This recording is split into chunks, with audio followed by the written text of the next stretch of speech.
Bismillahirrahmanirrahim. Assalamualaikum warahmatullahi wabarakatuh.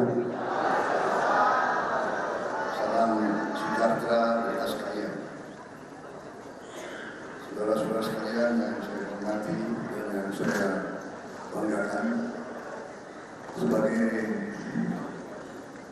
bangsa pejuang dan bangsa yang bertakwa, marilah kita tidak henti-hentinya memanjatkan puji syukur kehadirat Allah Subhanahu wa Ta'ala, Tuhan Maha Kuasa, Tuhan Maha Besar, yang memiliki sekalian alam. Hanya kepada kita berdoa dan hanya kepada kita meminta pertolongan. Salawat dan salam kita aturkan kehadiran junjungan kita baginda Nabi besar Muhammad Rasulullah SAW yang telah memberi kepada kita agama dan teladan. Karena saudara sekalian yang saya hormati, Ketua Umum Ikatan Cendekiawan Muslim se-Indonesia, Bapak Profesor Arif Satria, Bapak Profesor Muhammad Najib, Wakil Ketua Umum, Bapak Dr. Prio Budi Santoso, Wakil Ketua Umum, Bapak Profesor Muhammad Jafar Harsa, Wakil Ketua Umum, Bapak Andi Ansar Cakrawijaya, Wakil Ketua Umum, Bapak Profesor Teguh Abdullah Sani, Wakil Ketua Umum, Ibu Profesor Riri Fitrisari, Wakil Ketua Umum, Ibu Dr. Andi Yuliani Paris, Sekjen HMI, Bapak Dr. Ilham A. Habibi, Ketua Dewan Pakar, dan seluruh peserta silaturahmi kerja nasional Ikatan Cendekiawan Muslim se-Indonesia yang saya hormati dan saya banggakan. Juga tadi senior yang kita hormati bersama Profesor Jimmy Sidiki, kalau tidak salah adalah Ketua Dewan Penasihat. Terima kasih. Saya ingin menyampaikan terima kasih atas kehormatan yang diberikan kepada saya diundang di forum yang terhormat ini untuk menyampaikan beberapa pemikiran saya tentang Indonesia ke depan.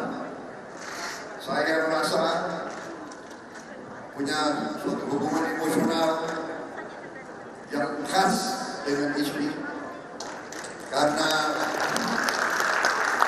waktu itu masih perwira agak muda, sekarang masih merasa muda dan ingin tetap muda. Saya ikut mendukung lahirnya HMI. Walau waktu itu saya masih aktif di tentara.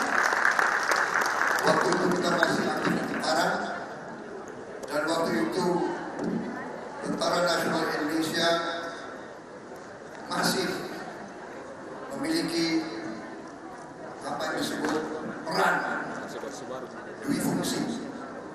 Jadi TNI merasa sebagai waktu itu tentara pejuang,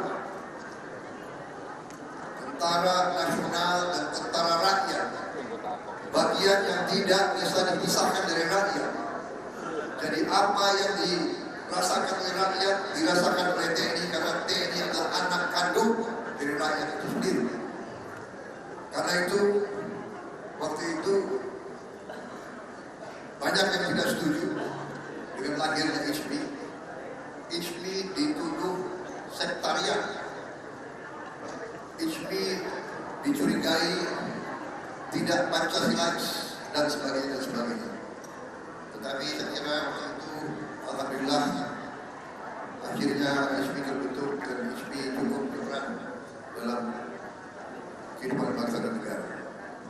Saya juga merasa memiliki hubungan khusus dengan Pak B.J. Habibie.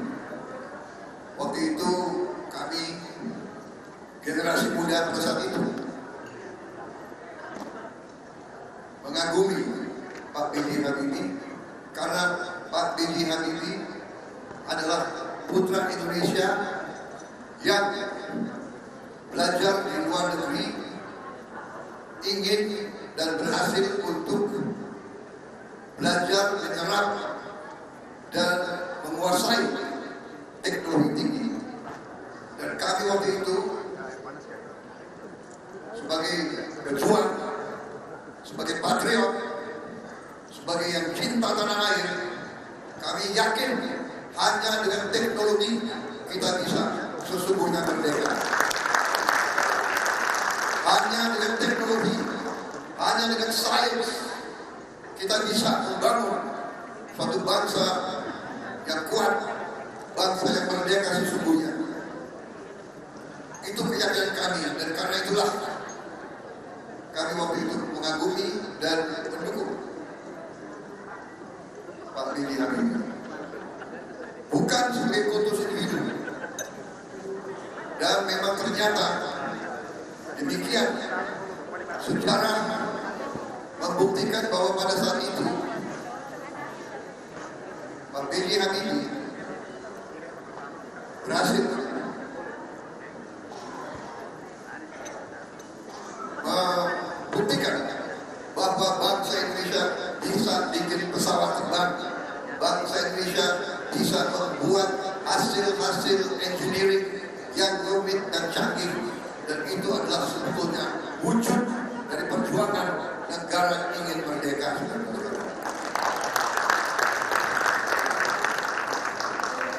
Saudara-saudara sekalian,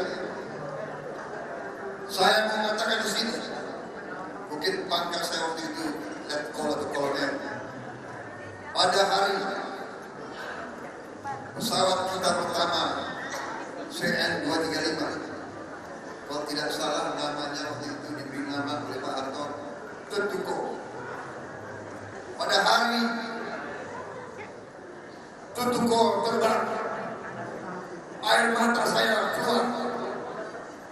Air mata saya keluar. Saya bangga bangsa Indonesia bisa bikin pesawat terbang. Karena saudara-saudara sekalian, saya mengalami,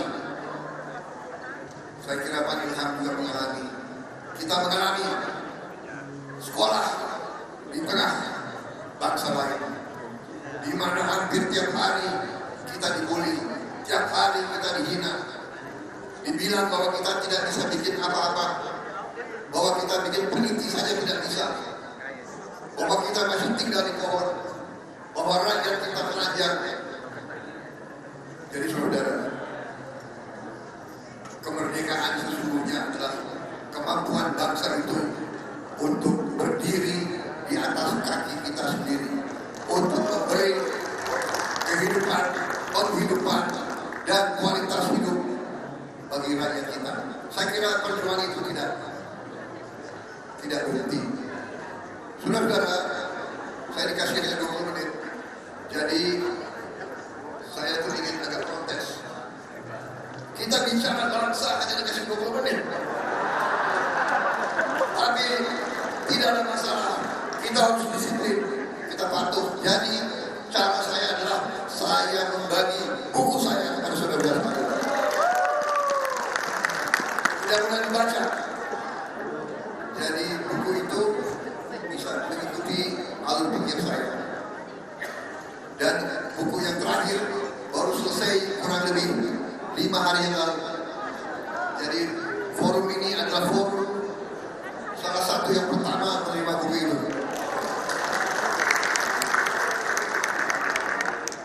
Jadi dengan demikian saya bisa mengambil intisarinya.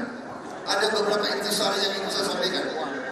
Saudara-saudara, kalau kita tidak tahu masalah, kalau kita tidak tahu apa diagnosa terhadap kekurangan di badan kita, tidak mungkin kita sehat. Yang saya perhatikan adalah bangsa kita, elit kita kadang-kadang tidak mengerti apa yang sedang terjadi kepada bangsa kita.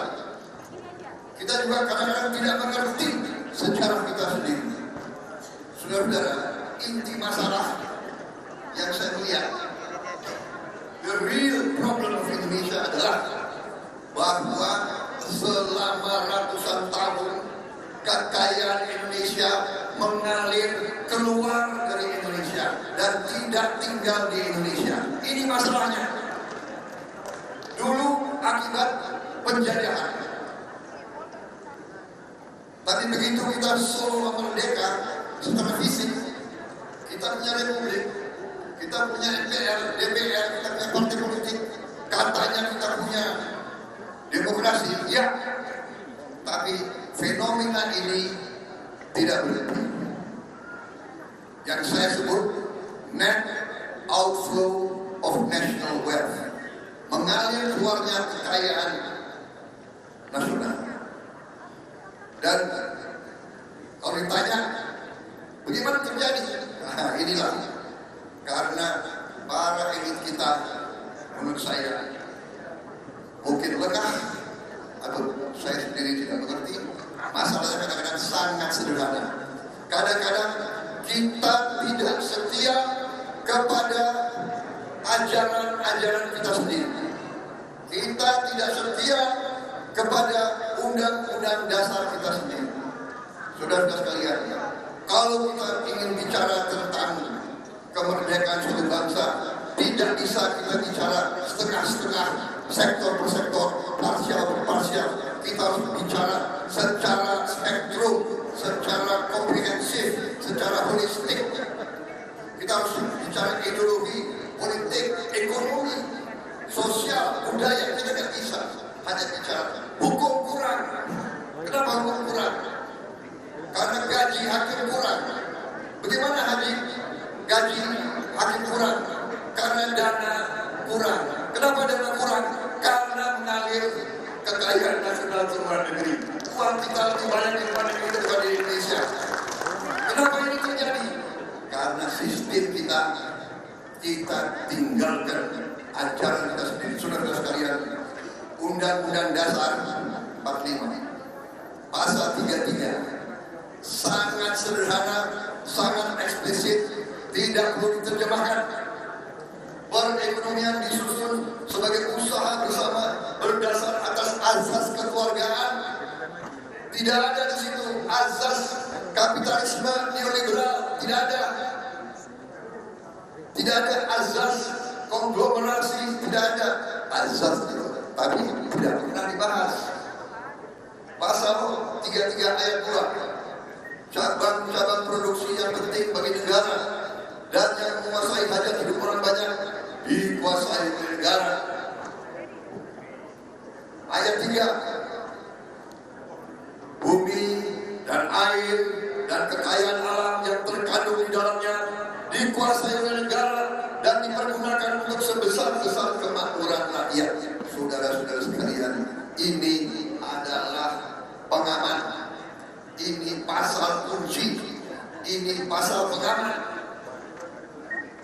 Pengaman terhadap bumi, air, dan kekayaan alam. Kalau ini tidak kita gunakan, mengalir terus ke luar negeri, saudara. Dan kita tidak mungkin menjadi negara makmur. Itu intisari pertama. Intisari kedua adalah bahwa kita selalu menjadi subjek daripada politik divida et impera. Kita selalu dipecah belah ratusan tahun, mungkin sampai sekarang. Sulit elit kita kerjasama. Kajian-kajian strategis banyak negara mengatakan Indonesia akan menjadi negara kelima ke-6 terkaya terbesar di dunia. Semua indikator mengatakan seperti itu. Dan saya yakini, saya sudah pelajari semua itu memang akan terjadi. Dengan syaratnya adalah elit Indonesia bisa kerjasama, bisa kolaborasi. Dan kalau kita lihat dunia sekarang, hampir di seluruh dunia, negara-negara yang besar pecah belah, bahkan perang saudara, ribut di mana-mana. Saudara-saudara sekalian, itu intisari kedua. Kenapa Prabowo bergabung dengan Jokowi. Karena saya sadar, saya mengerti waktu itu bahwa ada kekuatan-kekuatan besar yang siap selalu untuk membuat Indonesia gaduh, membuat Indonesia rusuh dan senang kalau Indonesia pecah. Dan saya tidak bagian dari pemecahan Indonesia. Dan sama kenapa saya kagum sama B.J. Habibie, karena saya lihat visi beliau, kemampuan beliau dan komitmen beliau. Kenapa sekarang saya gabung sama Jokowi? Dan tidak hanya gabung, saya gabung, saya bersatu, dan saya berjuang bersama. Kenapa? Karena dari sejak saya gabung, saya dekat, saya saksi bahwa beliau visinya juga ingin membangun Indonesia berdiri di atas kaki kita sendiri.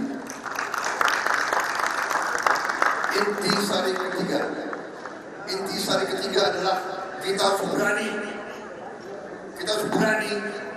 mengatakan bahwa sistem ekonomi neoliberal keliru, dan saya sudah mengatakan keliru dari sejak 2004. Saya mulai berpolitik tahun 2004 di Partai Golkar 20 tahun yang lalu. Saya mengatakan dari tahun 2004 bahwa ekonomi neoliberal keliru dan sudah terbukti gagal. Dan ternyata benar, tahun 2008 Oktober, kalau tidak salah Oktober 19, itu adalah yang disebut hari Senin, Black Monday, crash di barat, crash, bank crash. Kita dulu mengalami 98, dia 2008. Semua bank besar crash, perusahaan-perusahaan besar bangkrut. Apa tindakan negara barat? Tindakan negara barat adalah bailout. Semua bank dan semua perusahaan dibantu oleh negara. Waktu kita crash 98, IMF melarang pemerintah kita untuk membantu perusahaan-perusahaan negara. Dan kita patuh, kita ikut barat terus. Saya produk dari barat, saya sekolah di barat, saya termasuk yang mengagumi barat. Tapi saya melihat lama-lama kita hormat sama barat, kita sayang sama barat, tapi sayangnya barat tidak peduli sama kita. Sayang di saya, mereka banyak mengajarkan demokrasi, mereka ajarkan hak asasi manusia. Tapi begitu ada sebuah negara yang bom rumah sakit, yang bunuh anak-anak kecil, diam 1000 bahasa. Allah Akbar. Mereka yang mengajarkan kita hak asasi.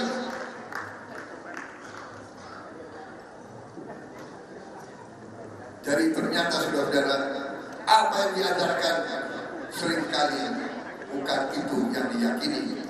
Jadi kita harus belajar sejarah. Karena itu cendekiawan Muslim, selain Intek, saya berharap juga belajar sejarah. Apakah kita punya sejarah? Apa kita mengerti apa yang dilakukan oleh VOC di Indonesia selama ratusan tahun? Mungkin anak-anak kita yang muda sudah tidak mengerti lagi. Saudara-saudara sekalian, saya masih melihat waktu saya Letnan 1 di kolam renang Manggarai di Jakarta, saya melihat ada prasasti, dan prasasti itu bunyinya adalah Honden and Inlander verboden. Ya, verboden for Honden and Inlander. Pribumi dan anjing dilarang masuk. Ini penerjemahannya salah, karena Honden duluan dari Inlander. Jadi sebetulnya adalah anjing dan pribumi dilarang masuk. Jadi kita Inlander dinilai lebih rendah dari anjing. Saya lihat dengan mata saya sendiri. Ini bangsa Inlander kita dianggap lebih rendah dari anjing. Dan ini tidak terjadi hanya di Indonesia, di India, di mana-mana kaum imperialis itu yang mereka lakukan. Jadi saudara-saudara, intisari selanjutnya adalah ini sama juga di India begitu. Dogs and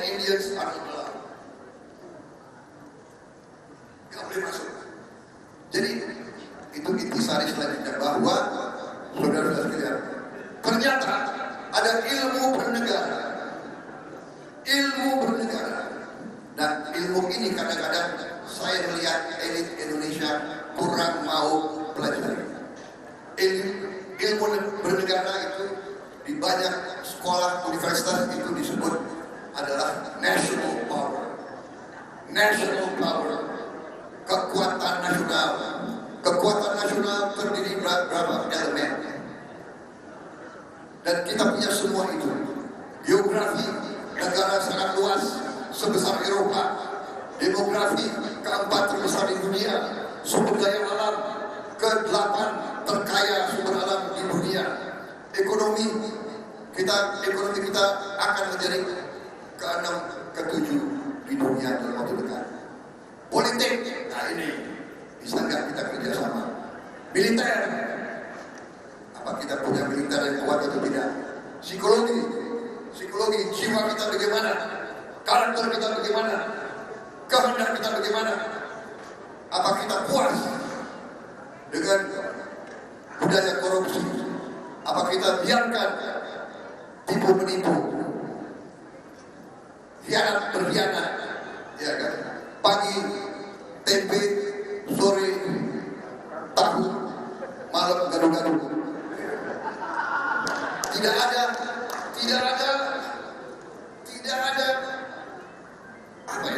ada prinsip. Yang penting saya untung, yang penting saya, yang penting kelompok saya, yang penting partai saya. Tidak mengerti bahwa yang penting harusnya bangsa dan rakyat Indonesia di atas segala-galanya.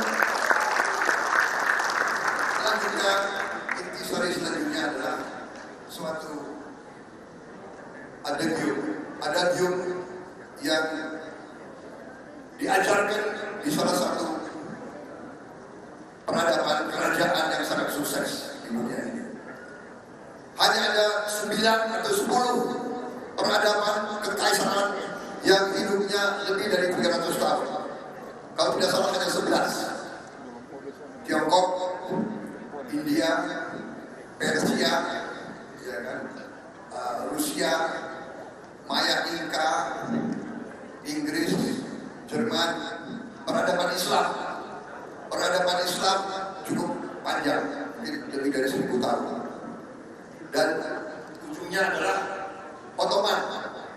Di Ottoman ada pelajaran untuk semua bupati gubernur Ottoman.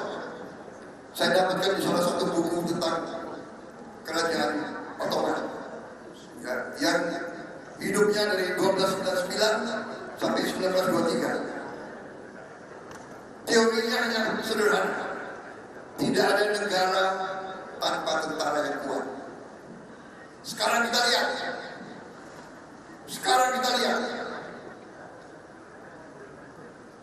apa yang terjadi di Gaza. Karena negara-negara Islam mungkin tentara yang kurang kuat. Kita bertanya, karena banyak tokoh yang katanya pintar di Indonesia yang mengatakan Indonesia tidak perlu tentara yang kuat. Kalau kita tidak punya tentara kuat, kita bisa jadi bulan-bulanan seperti Gaza. Tidak ada tentara yang kuat tanpa uang. Tidak ada uang tanpa kemakmuran. Kita harus makmur. Tidak ada kemakmuran tanpa rakyat yang bahagia dan sejahtera.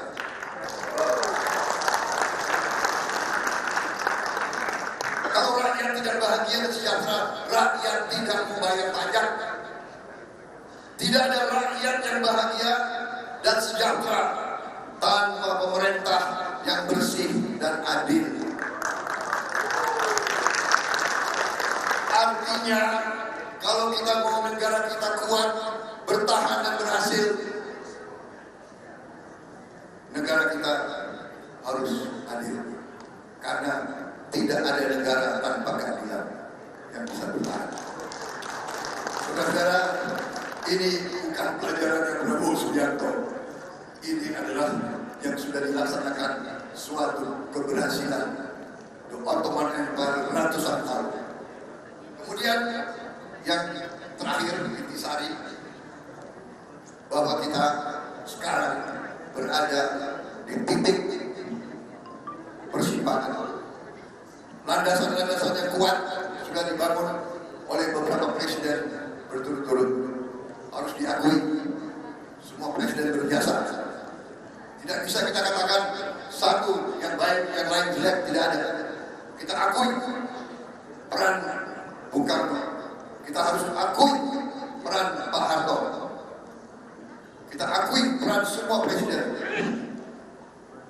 Yang terakhir sekarang ini, prestasi Pak Jokowi meletakkan dasar yang kuat dan kita berada di sekarang kemungkinan besar potensi kita untuk take off. Saudara-saudara, prestasi yang sudah dicapai, fondasi solid. Apa yang kita inginkan? Kita ingin mencapai Indonesia Plus 2045. Cita-cita kita besar. Dari sekarang 1,3 triliun, sekarang 2023 kita sudah berada GDP kita 1, triliun, tahun depan 1,5 triliun, dan kita menuju 2045 9,8 triliun. Itu sasaran kita. Slide yang lambat. Jadi HP, jangan bikin malu lagi. Ada Pak Ilham di situ. Kalau ada Pak Ilham merasanya ada Pak Iji Habibie di saya. Benar-benar sekalian, itu target kita. Dan pertanyaan apa kita mampu mencapai? Kita mampu mencapai. Salah satu banyak sekali programnya saya sudah disampaikan buku karena saya sudah diprototin oleh ketua. Waktu saya sudah mepet, saya ambil kesimpulannya saja. Kesimpulannya adalah saudara-saudara, hilirisasi. Kita tidak boleh mengizinkan bahan-bahan kita, sumber alam kita dijual murah sebagai bahan mentah ke luar negeri.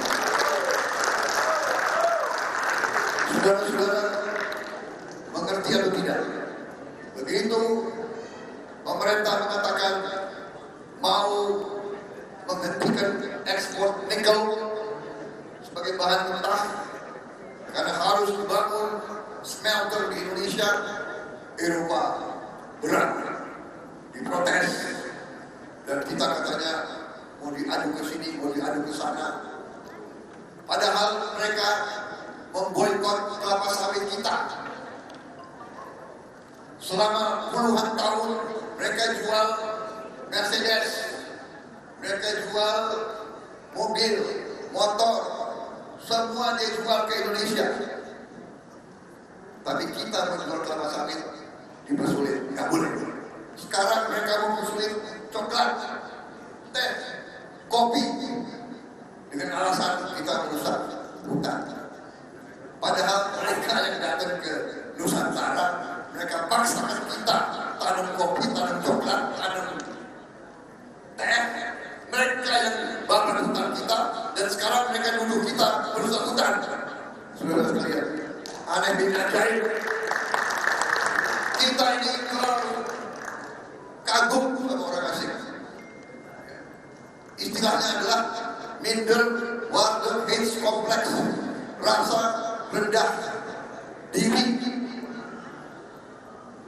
Saudara, dulu dia paksakan kita, namanya apa itu? Tanam paksa, kultur stelsel, iya kan? Sekarang dia tuduh kita merusak hutan.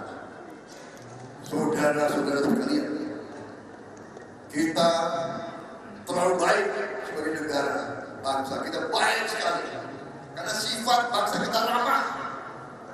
Kalau ada tamu datang ke rumah kita terima dengan baik, iya kan? Mangga, Inara, monggo, Inara. Kalau perlu kita ke tetangga, pinjam gula, iya kan? Pinjam beras, karena kita mau terima tamu dengan baik. Tahu-tahu tamunya nggak mau pulang-pulang. Saudara-saudara sekalian, Jepang sudah puluhan tahun jual Suzuki, Honda, Toyota, Mitsubishi, apalagi, ya kan? Saudara tahu, saya baru tahu Perdagangan baru cerita sama saya, dia pulang dari Tokyo, pertemuan Menteri Perdagangan G7, dan Indonesia sudah 10 tahun negosiasi mau jual pisang ke Jepang, nggak boleh. Jual pisang nggak boleh, saudara. Dia jual mobil. Jangan gue nyusul juga mobil Jepang kalau gitu. Jual pisang aja nggak boleh. Di mana rasa keadilan? Saudara-saudara sekalian, hilirisasi adalah jawabannya. Saya minta ditayangkan ya, masalah nikel. Sebelum ya, tahun 2017, produk nikel kita yang kita jual nilainya adalah 3 miliar dolar Amerika. 2017. Begitu larangan ekspor nikel tahun 2022,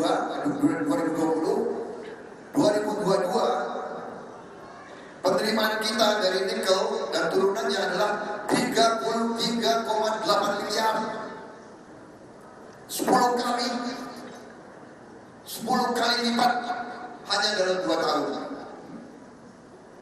Saudara-saudara, turunan nikel ore, limonite, dari nikel sulfat nilainya naik 11 kali, menjadi precursor naiknya 19 kali, menjadi katoda naiknya 37 kali, menjadi sel baterai naiknya 67 kali. Saudara sekalian, ini strategi kita, ini kemerdekaan bangsa Indonesia, ini yang membuat Indonesia akan jadi makmur. Saudara sekalian, ini yang akan kita buat, dan ini membutuhkan keberanian, ini membutuhkan nasionalisme, ini membutuhkan persatuan, ini membutuhkan komitmen, ini membutuhkan tekad kita untuk terus berjuang untuk rakyat kita. Saudara-saudara, kita tidak boleh izinkan rakyat Indonesia terus-menerus jadi kacau, terus-menerus jadi penerima UMR.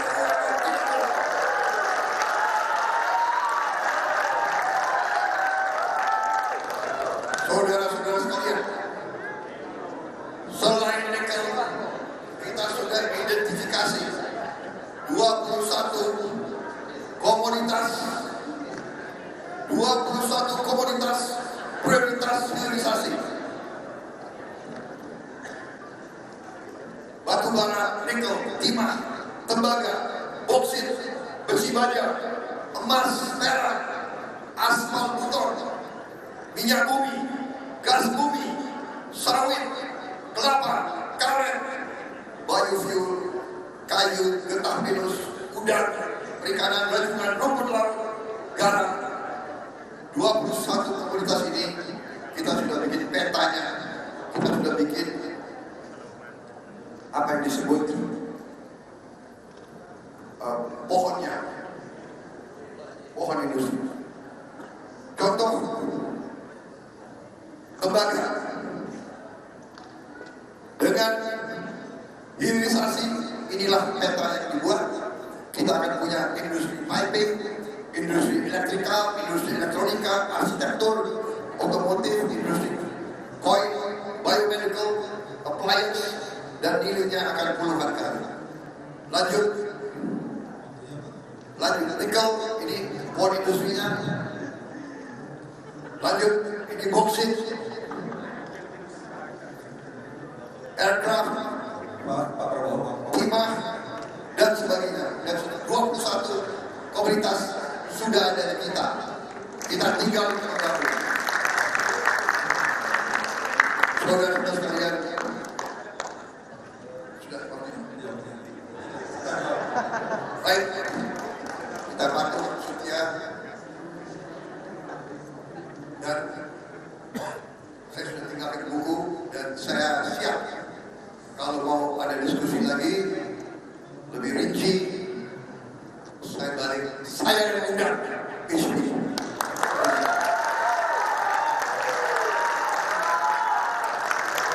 Tapi kalau saya undang, saya boleh bicara 3 jam. Assalamualaikum warahmatullahi wabarakatuh. wabarakatuh. Terima kasih atas perhatian saudara-saudara. Indonesia gemilang. Masa depan Indonesia gemilang, saudara sekalian. Kita akan menjadi negara hebat. Kita akan menjadi negara makmur. Kita akan hilangkan kemiskinan dari Indonesia.